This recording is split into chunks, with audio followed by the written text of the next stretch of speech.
जय Shri Krishna everyone, welcome to TY classes. आज हम पढ़ेंगे चैप्टर 6 का respiration in organism. That is सबसे पहले इंट्रोडक्शन देख लें। इंट्रोडक्शन में एक टॉपिक है ब्रीदिंग।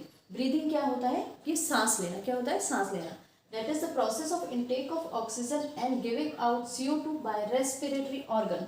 हमारी बॉडी के अंदर एक्सेस क्वांटिटी में नोज से अगर ऑक्सीजन अंदर जा रही है, CO2 बाहर निकल रही है, वो रेस्पिरेटरी ऑर्गन्स के थ्रू हो रहा है, तो इस प्रोसेस को हम बोलेंगे ब्रीदिंग। क्या बोलेंगे? ब्रीदिंग। अब नेक्स्ट उसमें जो है वो that breathing process is completed by two further process, that is inhalation and exhalation. Inhalation means that is the intake of oxygen air rich in oxygen into the body, यानी हमारी body के अंदर oxygen की quantity oxygen की high amount में जो है वो ऑक्सीजन जा रही है। इनहेलेशन क्या होता है कि that is intake of air rich in oxygen into the body, यानी हमारी बॉडी के अंदर ऑक्सीजन हाई अमाउंट में जा रही है एयर के थ्रू, तो वो क्या कहलाएगा? इनहेलेशन। देन बात करते हैं एक्सहेलेशन। दैट इज हमारी बॉडी के अंदर वेस्टेज फॉर्म में CO2 निकल रही है, यानी कार्बन डाइऑक्साइड अगर बॉडी से वेस्टेज फॉर्म में निकल रही है तो उस प्रोसेस को हम बोलते हैं एक्सहेलेशन।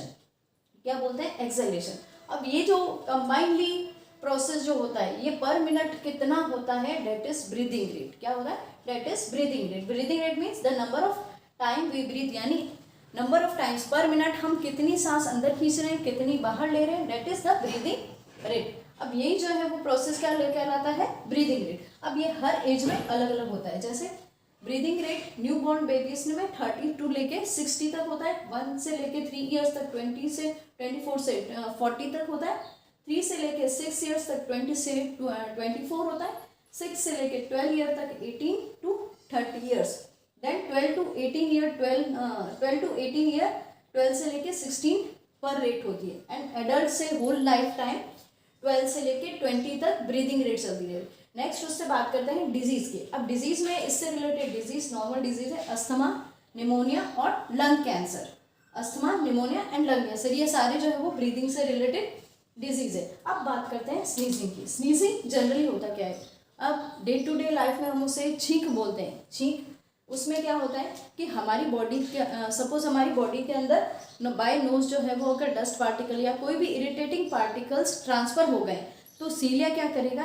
हमारे नोज के अंदर जो सीलिया होगा वो क्या करेगा? ब्रेन को सिग्नल ट्रांसफर करेगा। क्या करेगा? सिग्नल ट्रांसफर करेगा। अब सिग्नल ट्रांसफर करते ही क्या होगा? ब्रेन मैसेज करेगा लंग्स को कि बाय हाई प्रेशर से एयर ब्रीथ आउट करिए। अब हाई प्रेशर से एयर निकलेगी तो क्या होगा कि लंग्स से जो है वो हाई प्रेशर से एयर ब्रीथ आउट होगी, तो उसके साथ क्या होगा? डस्ट पार्टिकल निकल जाएगा। अब ये जो हाई प्रेशर से एयर ब्रीथ आउट हो रही है तो वो क्या कहलाएगी? स्नीजिंग। क्या कहलाएगी? स्नीजिंग, जिसके थ्रू क्या होगा? नोज के अंदर कोई भी डस्ट पार्टिकल अगर आया है तो वो इरिटेटिंग पार्टिकल आया है तो वो निकल जाएगा। That is all about breathing and sneezing. अब क्वेश्चंस की बात करें तो नॉर्मल जो है वो डेफिनेशन आ जाती है। ब्रीदिंग क्या है, इनहेलेशन क्या है, एक्सहेलेशन क्या है, ब्रीदिंग रेट्स जो है वो पूछ ली जाती है, या पूछ लिया जाता है कि हाई ब्रीदिंग रेट किस में होती है? That is in new born babies में। और एक जनरल क्वेश्चन, शॉर्ट क्वेश्चंस में आ जाता है स्नीजिंग क्या होता है। That is all about introduction in respiration in organism. Thank you.